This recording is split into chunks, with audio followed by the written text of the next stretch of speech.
Hogan asked me just to kick off this program this afternoon. We've called everyone here for a press conference today just to give you an update on the measures that the state has been taking with regard to potential coronavirus affecting the state.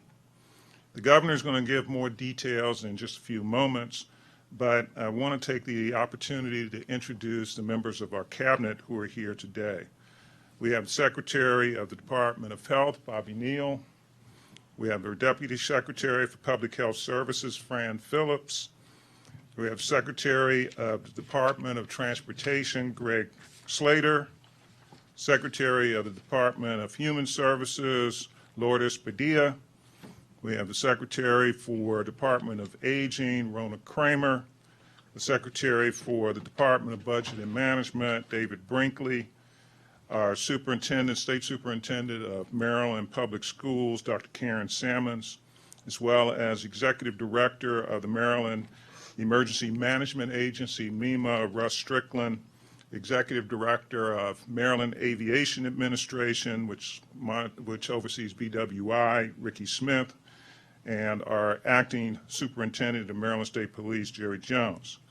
At this time, I'd like to hand this over to the Governor, Governor Larry Hogan. Thank you.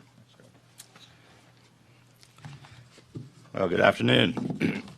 We are here at the State Emergency Operations Center of the Maryland Emergency Management Agency, located at Camp Frederick, in order to provide Marylanders with a number of important updates regarding COVID-19, the novel coronavirus, which has become a major public health issue around the globe.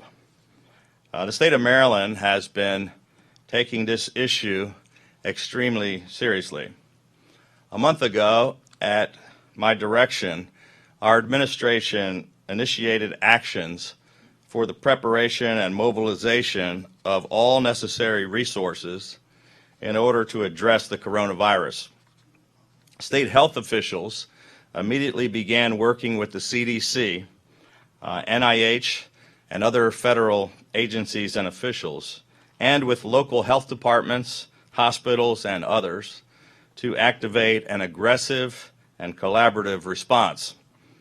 3 weeks ago, I convened and led a meeting of top federal officials and nearly all of America's governors on the coronavirus in Washington, where we received a detailed briefing from CDC Director Dr. Robert Redfield, Ken Cuccinelli, the Acting Deputy Secretary of the Department of Homeland Security, Dr. Robert Kadlec, the Assistant Secretary for Preparedness and Response at the Department of Health and Human Services, Dr. Anthony Fauci, the Director of the National Institute of Allergy and Infectious Diseases at NIH, and Dr. Jay Butler, the Deputy Director for Infectious Diseases at the CDC. And yesterday, I met with Brigadier General Michael Talley, the Commanding General of the U.S. Army Research and Development Command at Fort Detrick. Just a few moments ago, I held a cabinet meeting with top officials in our state government to review the latest up-to-the-minute efforts in our ongoing preparation for and coordinated response to the coronavirus.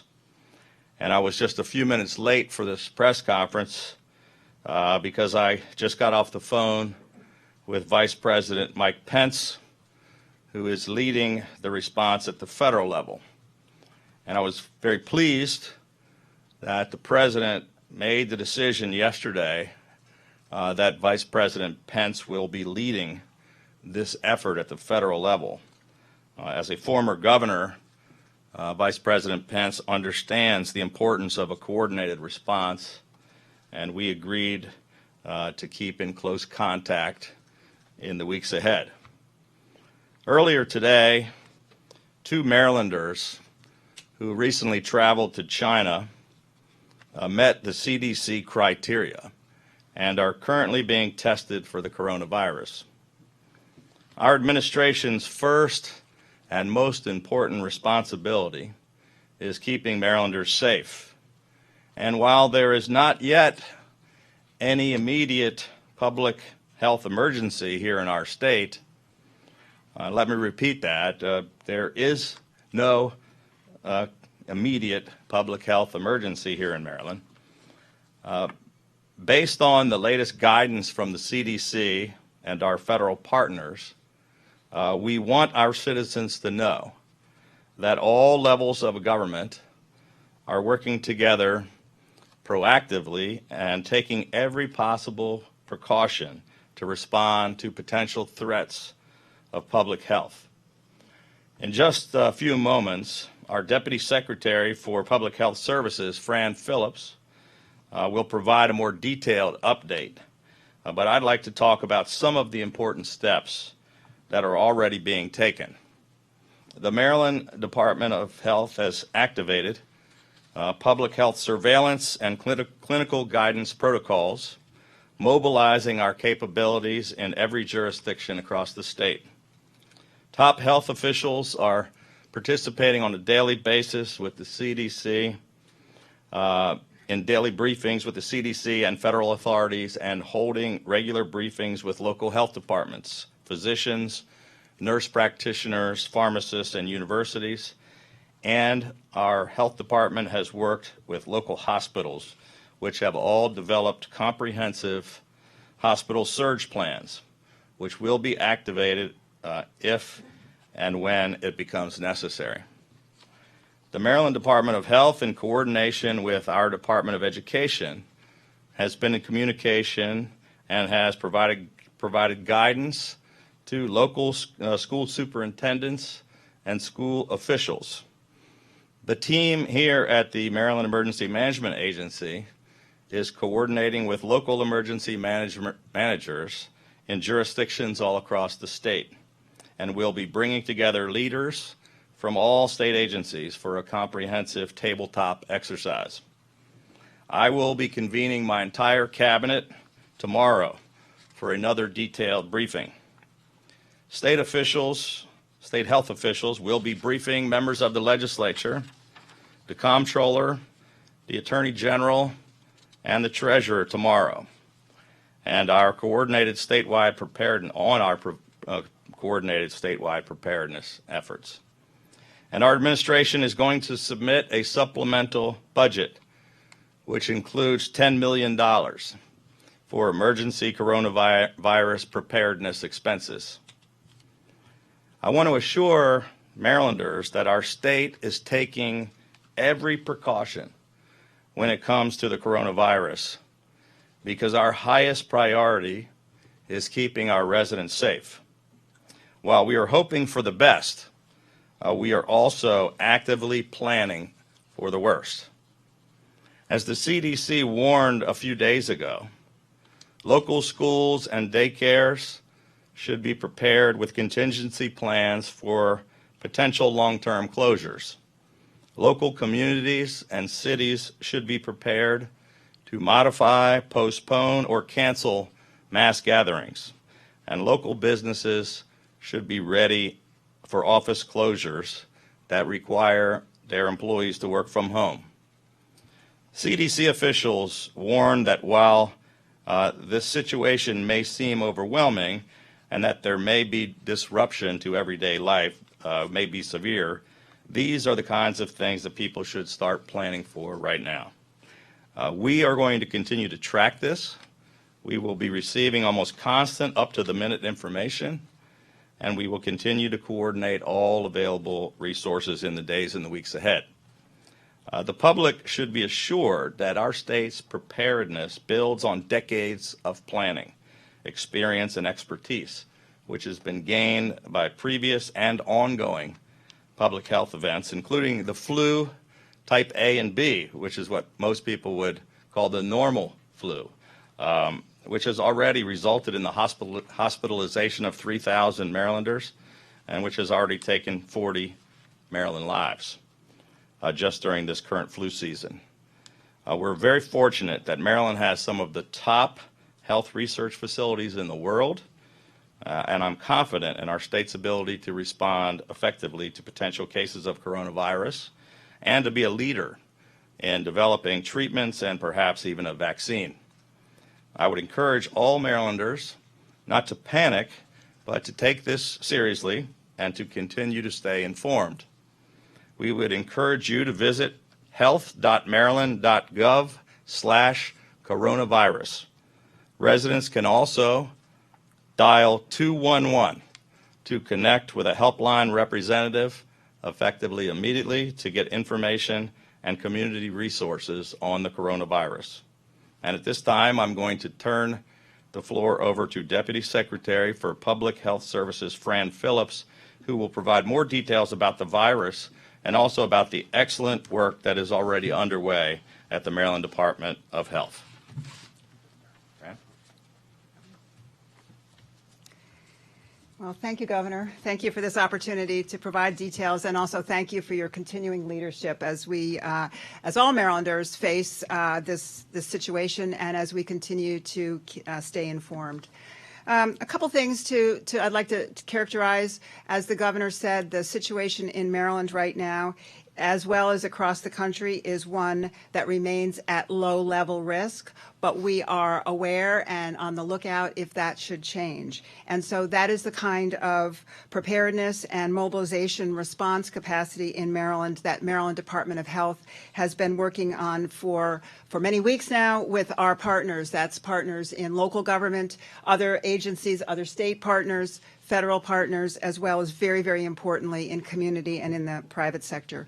We will continue to keep you informed of all information as it becomes available. To start off with some counts, with some information about where we are in Maryland, we do not have any confirmed cases of coronavirus, the new coronavirus in Maryland.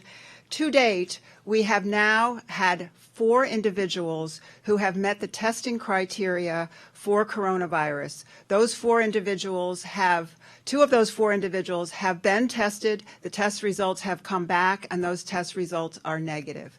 There are 2 other individuals who just today have met the testing criteria. So these are considered persons under investigation. So their specimens, too, will be sent to the CDC lab in Atlanta for that testing. That brings us to 4 suspect cases. Again, 2 of those have been ruled out and 2 now are pending. We understand that there may be discussions underway right now for a 3rd individual in Maryland today who may come forward and meet the criteria for testing. That has not yet been determined. So we have a situation not unlike our neighboring states in which we are leaning forward in terms of public health preparedness. And I'd like to give you some examples of what the Department of Health, as well as our partners, have been working on in order to assure the safety and health of Marylanders. First of all, very, very importantly, is continual communication with healthcare providers, whether that's clinicians, hospitals, or others around the state, so that we have 24/7 intelligence on individuals who may present, who may have symptoms, and who may meet that criteria for testing.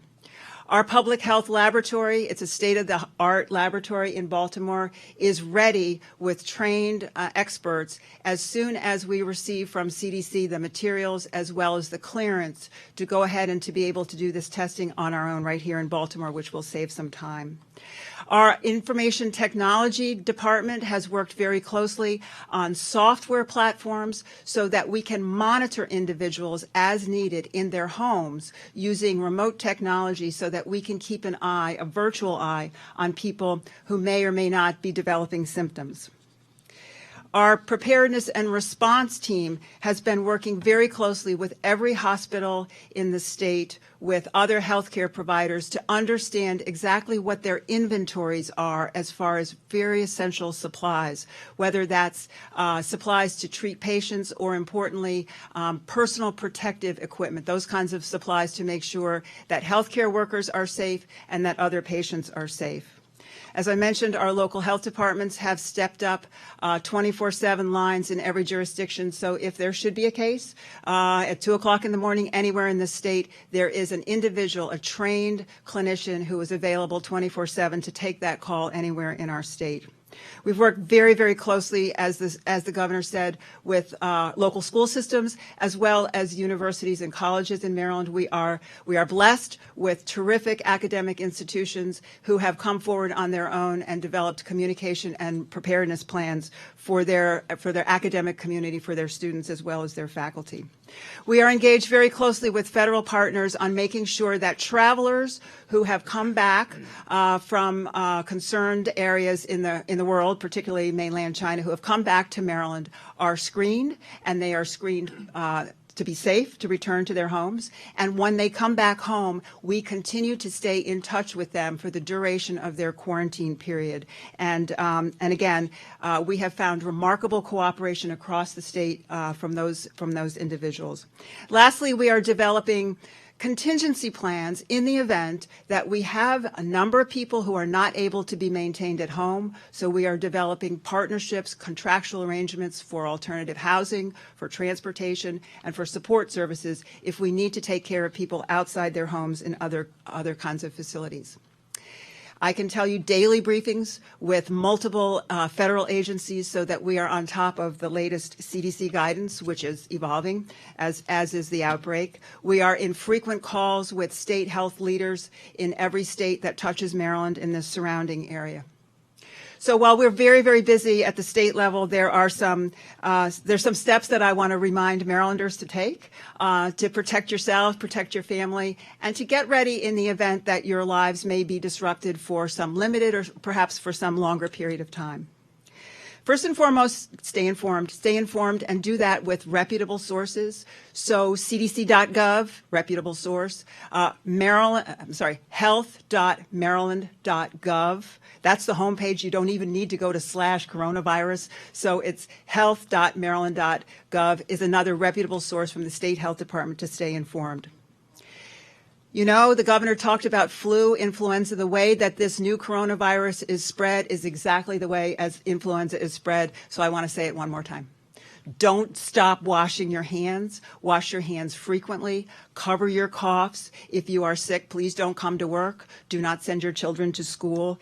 Avoid touching your face, touching your eyes. These are ways that viruses that may be on surfaces can be transmitted to us. So those are some of the basic preparations that we all need to be aware of and to implement in order to protect ourselves from regular flu as well as from this new coronavirus. It's also a good idea now to think about preparedness for your household. For you, if you need to stay home with your family, what would you need to maintain yourself for a period of time? So a home preparedness kit, not unlike what recommendations are when we feel that there may be a storm coming and there may be some people who are temporarily remaining at home. So there are things to keep in mind, pain relievers, alcohol-based hand sanitizers, thermometers, non-perishable food. If you have pets or children, you might want to think about stocking up on extra pet food or diapers. There's a list of those kinds of household preparedness items on our website. Again, that would be health.maryland.gov. What we know about the vaccine, about the virus is evolving. We know that there's not a vaccine available, and we know that there's not a medication available. So those are two ways that this new virus is different from influenza. But again, we are learning every day more about how this virus is transmitted and how we can take steps to protect ourselves. It's not too late one last time to get a flu shot. I will tell you that we have many people who present in urgent care clinics, in doctors' offices, in emergency rooms with flu-like symptoms, and they have the flu. We have tested them and they have the flu. So this is still a period in Maryland where influenza is widespread, very, very active. And as the governor said, influenza can be a very, very serious disease, particularly for people that have underlying health conditions. What we have learned from the information coming from overseas is that it looks like the new coronavirus may disproportionately impact people who have chronic illnesses such as diabetes or cardiac problems, and may impact disproportionately older people. So with that, I wanted to keep you informed, and I appreciate the opportunity to share with you some of the activities just there within the Department of Health, and certainly with my colleagues across the cabinet, the level of readiness and preparedness that we are committed to in order to keep Marylanders safe and healthy in the future. So with that, I will stop here. Thank you. Thank you, Fran. With that, we'll take a couple of questions from the media.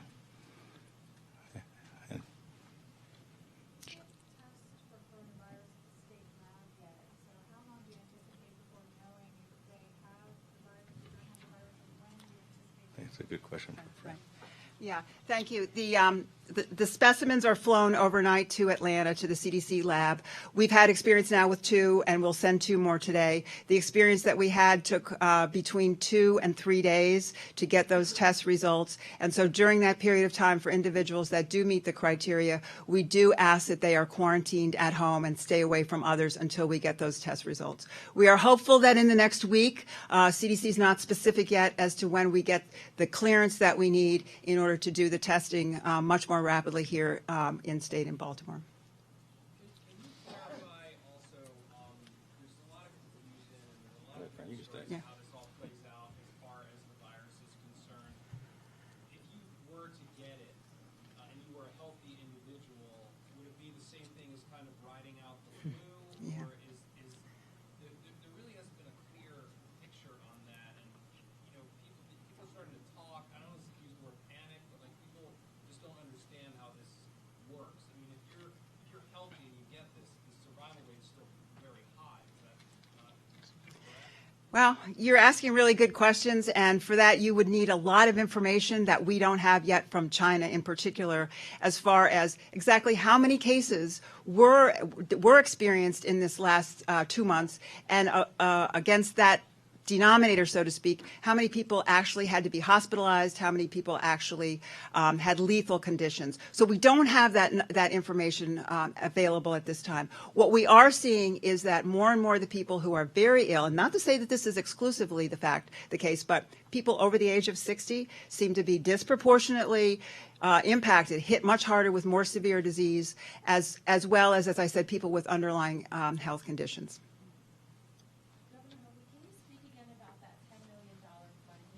Sure. Yeah, so we're submitting a supplemental budget that will include a number of items, including $10 million that we are just using as a precaution because we believe that we're going to need additional money to potentially pay for some of the things that we're talking about.